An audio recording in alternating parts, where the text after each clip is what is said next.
In this video from Shanghai, China, I will show you and describe an average supermarket in Shanghai. What types of cars do they drive in Shanghai? The downtown and skyscrapers of Shanghai. Using Google Maps in Shanghai. Comparing Shanghai to North American cities. So please stay tuned to my video.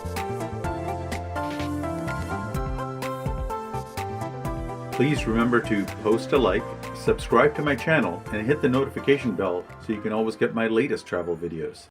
Here's a view from my hotel at night of Shanghai, from my hotel room.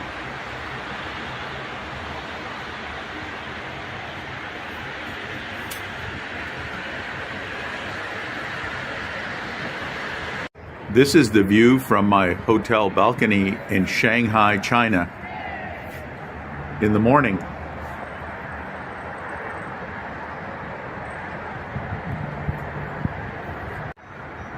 Welcome back to my channel and welcome to Shanghai, China. In this video, I'm going to be showing you around Shanghai, China, and I'm also going to be giving you some traveler's tips for Westerners visiting China for the first time. So please follow along and please stay tuned.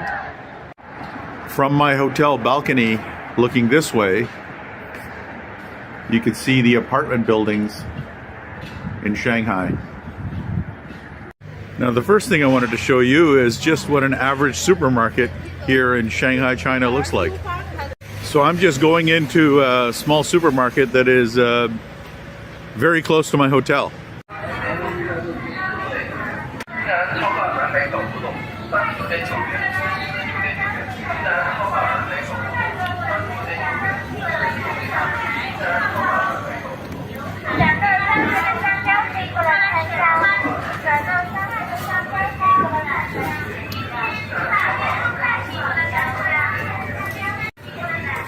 English signs as well as Chinese signs.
So as you can see, you can get all the foods you would get in a Western supermarket here in China, and this is just an average supermarket here in Shanghai. This is not an upscale neighborhood, it's just right next to my hotel. You also saw some fruits and vegetables that you can't really get in North America. So they have a very wide variety of foods. Now I'm going to show you how you can pay for the food. You walk up to one of these machines.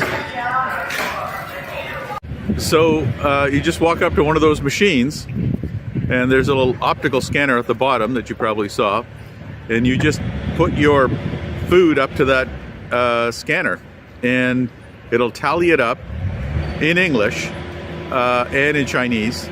You'll be able to figure it out pretty quickly. The numbers are all numbers, so you'll be able to figure out how much you paid. And then you end it by pressing a green button, and then you pay. And what you do is you just pay with your WeChat Pay, which I've got loaded on my phone. I had that loaded before I had left North America, and it charges it to your Western credit card. Now, the reason why they don't use credit cards here, commonly here in China, is because it's a piece of hardware that the card readers are a piece of hardware that each store has to carry. So they just have this optical scanner, and it's a leapfrog in technology, so that they don't have to, they're on to the next generation for technology. So it's pretty impressive, but it's extremely easy. It's my second day here in China, and I can't believe how easy it is to pay for something and how convenient it is to use the self-service machines. And I don't speak Chinese, I don't understand Chinese. I just simply use the machine, and it's really intuitive. Next thing I want to show you is about the cars.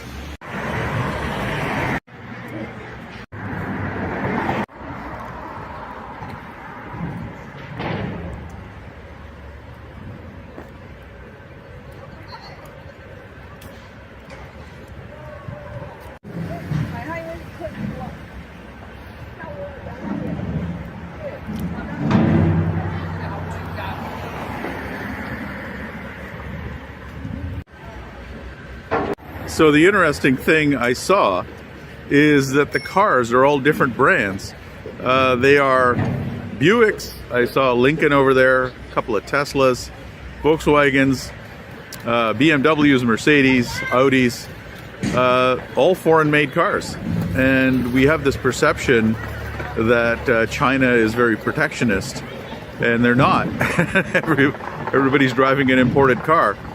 And I think the other thing that we should note is our media and our politicians try to convince us that the Chinese are very protectionist and therefore we need to protect ourselves from their economy.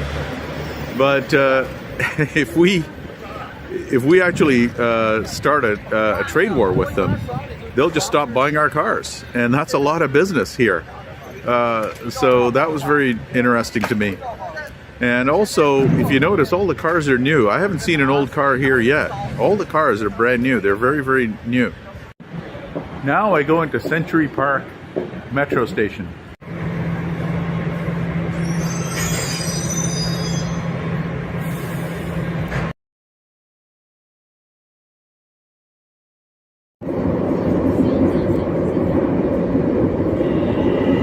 I just got off at Zui Station.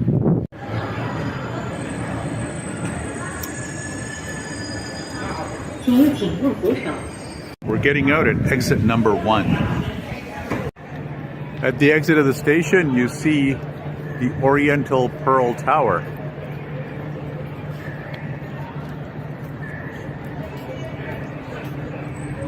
And this pedestrian walkway.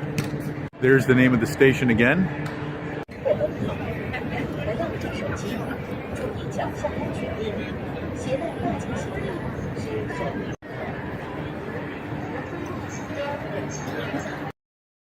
That building I'm pointing to is the Shanghai Tower.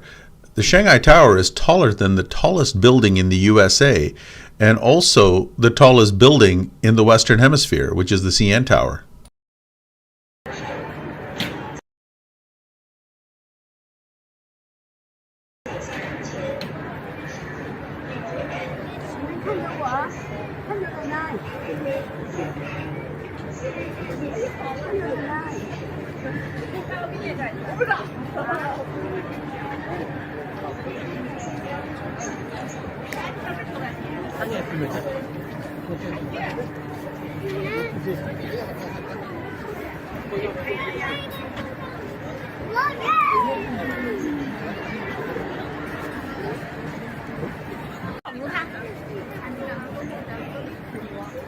So as you saw, this whole area outside the station is connected by pedestrian footbridges.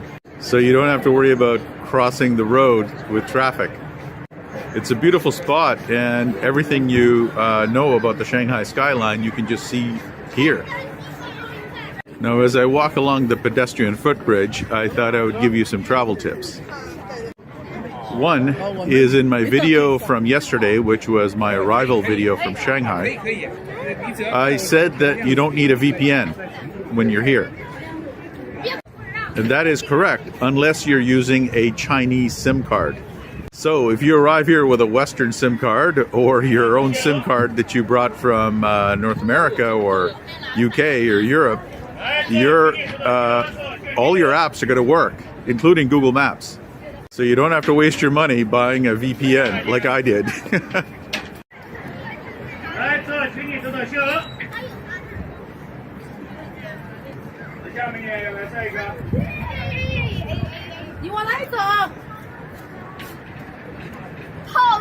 Secondly, as I mentioned before, the WeChat payment system is extremely easy to use. I've been using WeChat just because I loaded it on my phone. I also loaded Alipay, but the first time I used it, WeChat worked, so I just stuck with WeChat. But they're extremely easy. And also, once you buy something with WeChat Pay, the app gives you a receipt. Plus, the store will give you a paper receipt. So it's extremely easy to figure out how much money you're spending here in China. I'm in my late 60s. If I can do this, you can too. It was totally intuitive. Trust me, it'll take you less than 1 minute to figure it out, as long as you have it loaded from your home country. So make sure you load up your WeChat Pay or your Alipay, or both like I did. Load up your credit cards with it, and off to China. Everything will work.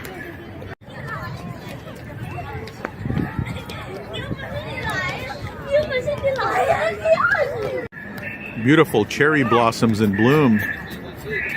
And these are real flowers. They're gorgeous.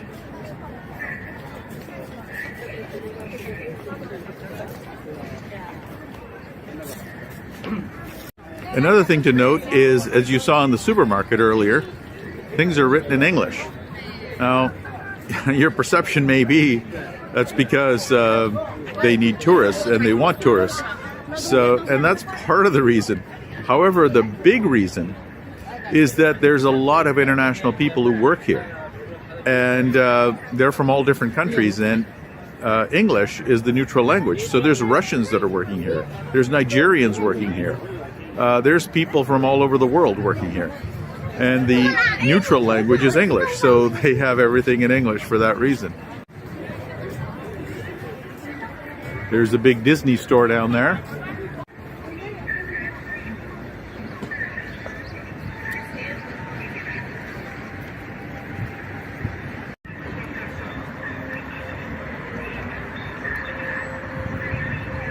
Next traveler's tip I can give you is customer service.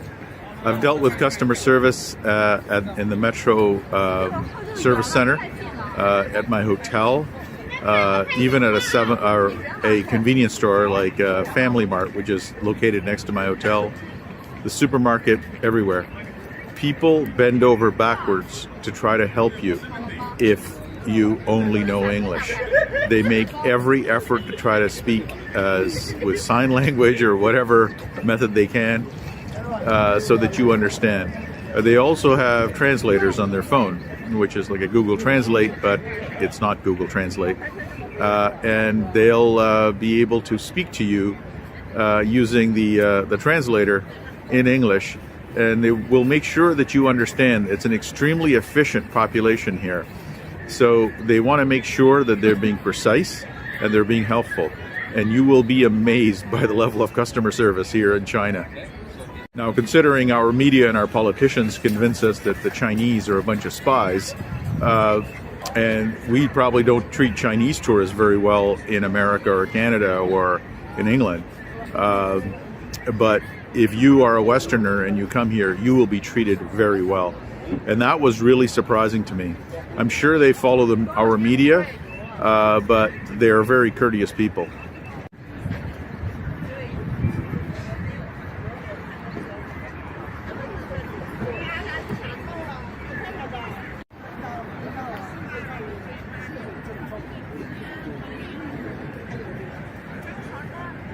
Next tip is about Google Maps. Your Google Maps will work here, as will all of your other apps, including WhatsApp, which is owned by Facebook. However, keep in mind, Google is not a thing here. They have their own search engines. And so Google doesn't really spend a lot of money investing in infrastructure here, because the Chinese use other methods for search engines. So your Google will work, your Google Maps will work. However, let's say you're trying to find a store. You won't find the ratings on it. You won't find out when it's open. You may not even know the name of it. Google may just identify it as a supermarket or a mall. So it's kind of strange because Google is not a thing here. Google doesn't really participate in the market. So it's not a Chinese thing that the Chinese government is blocking Google. It's because Google does not compete very well in the Chinese market. So keep that in mind as you come here. So that means if you're using Google Maps to navigate around, they will not give you the transit directions. You won't get transit directions from Google. You are going to be struggling with trying to get walking directions, but you will get it. But transit directions are not available.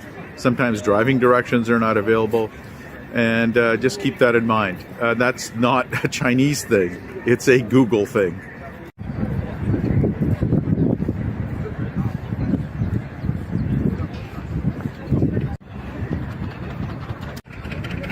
The other thing is about perceptions. Our perception of China is that it's a totalitarian government, which it is. It's a one-party system. But we have this perception that the Chinese are spies, and they're sending over balloons to try to spy on us. And I want to just make this comment. Here in Shanghai, China, this city is way more advanced than New York City, Chicago, or Toronto. Way more advanced. And so they're not spying on us. They already got everything. And we should be trying to learn from them. But unfortunately, when they told us about this virus called COVID-19, which started in Wuhan, China, we told the world that it was a lab in Wuhan that started it. We do things like that are really, really stupid. Now, the Chinese know that. But they have a sense of humor about it, which is, I found very, very interesting. But they're not spying on us. We should be trying to learn from them. Super Brand Mall. I'm going to check it out.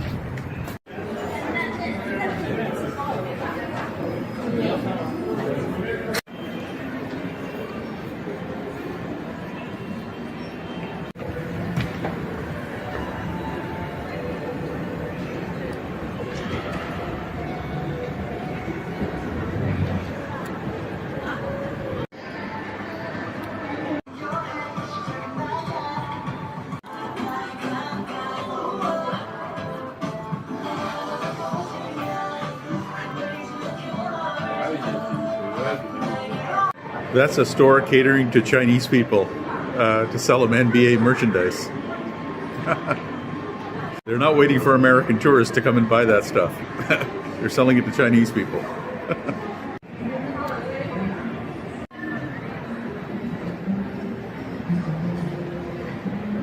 There are food courts everywhere in this mall. All different types of food. And wow, just everywhere.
Well, that was a very interesting mall. I was in there for about 4 to 5 hours, and it's very interesting.